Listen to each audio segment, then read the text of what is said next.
History is not just made by kings or battles. It's shaped by the clash of pride, power, and destiny. In the heart of West Africa, more than 8 centuries ago, two names collided on a dusty battlefield. Sumanguru Kante, the fierce king of Soso, and Sundiata Keita, the lion-hearted prince of Mali. Their meeting, the Battle of Kirina, would end an era and give birth to one of Africa's greatest empires. Before Sundiata's name echoed across Africa, the land trembled under the shadow of one man, Sumanguru Kante. He ruled the Soso kingdom, a small but fierce state that rose from the ashes of the once mighty Ghana Empire. When Ghana collapsed in the 11th century, the trade routes, gold mines, and vassal tribes were left scattered, like a broken crown waiting for a new king to claim it. Sumanguru saw that chance. He was no ordinary ruler. Some called him a blacksmith king, a man said to have mastered iron and fire. Others whispered he was a sorcerer, wielding charms, skulls, and dark magic. He built an army, not just with swords, but with fear. Villages that refused his rule were burned. Chiefs who opposed him were impaled. And soon, from the Niger to the forests of Mima, everyone bowed before the Soso tyrant. Sumanguru ruled through terror, but he was also clever. He taxed trade routes, controlled gold, and made Soso powerful again. In many ways, he was trying to rebuild what Ghana had lost, but through fear instead of respect. Far away in the small kingdom of Niani, a child was growing, one that prophecy had already marked as the future savior. His name was Sundiata Keita. Born crippled, unable to walk for years, Sundiata was often mocked, pitied, or ignored. But legends say he had the spirit of a lion. When he finally stood and walked, he pulled himself up using an iron rod, snapping it in half as his first act of strength. People began to whisper, "The Lion of Mali is rising." But not everyone welcomed his rise. After his father's death, Sundiata's stepmother forced him and his mother into exile. They wandered across kingdoms, from Ouagadougou to Mema, learning from different peoples, building alliances, and gathering wisdom. Sundiata's exile became his training ground. Meanwhile, back home, Sumanguru's conquest reached Niani. He crushed the Mandinka clans, burned villages, and enslaved chiefs. Sundiata's homeland was now under Soso rule. That was the final spark.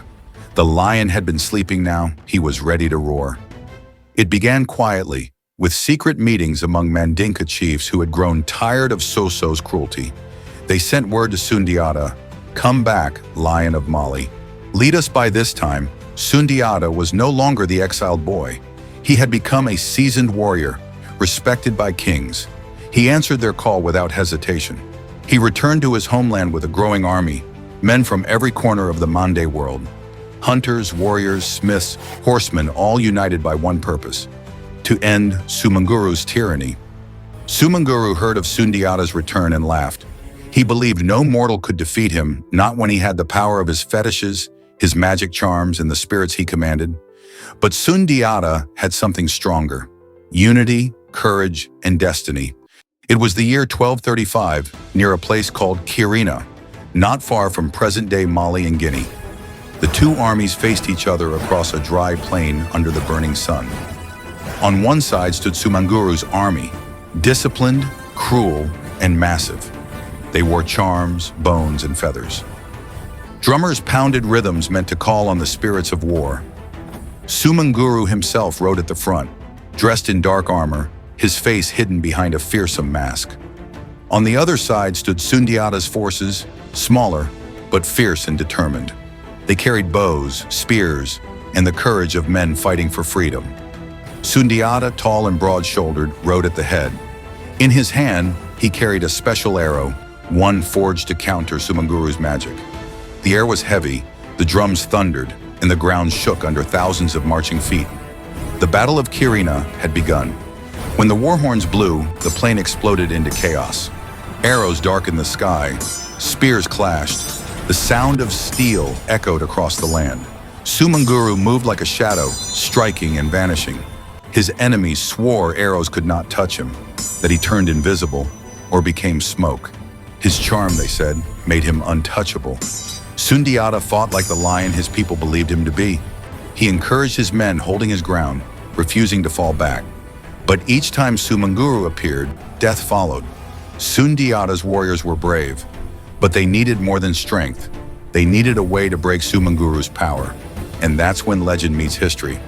According to the old griots, the storytellers who kept this history alive, Sundiata learned the secret of Sumanguru's magic from his sister, Nana Triban. Nana had been taken as one of Sumanguru's wives, but she escaped and revealed the truth. Sumanguru's power came from a fetish, a small talisman made of animal skin and hair, hidden in his belt. If that fetish were struck, his magic would vanish. Armed with this knowledge, Sundiata prepared his final attack. He fitted his special arrow, tipped with the spine of a white cock, the one thing said to counter Sumanguru's magic, and aimed. As Sumanguru appeared on the battlefield, Sundiata released the arrow. It struck Sumanguru right where his fetish was tied. Sumanguru let out a terrible cry. His body shimmered, his power broken. For the first time, the invincible king bled. Wounded and weakened, Sumanguru fled the battlefield. Sundiata's warriors pursued him across the plains and into the mountains. Some say he vanished into thin air. Others say he leapt into a cave in the Kukuyan Mountains and was never seen again. But one thing is certain, his reign ended that day. The Soso kingdom collapsed and the Mandinka people were free. Sundiata did not seek revenge or destruction. Instead, he began to rebuild, uniting the clans, restoring peace, and laying the foundation of what would become the Mali Empire.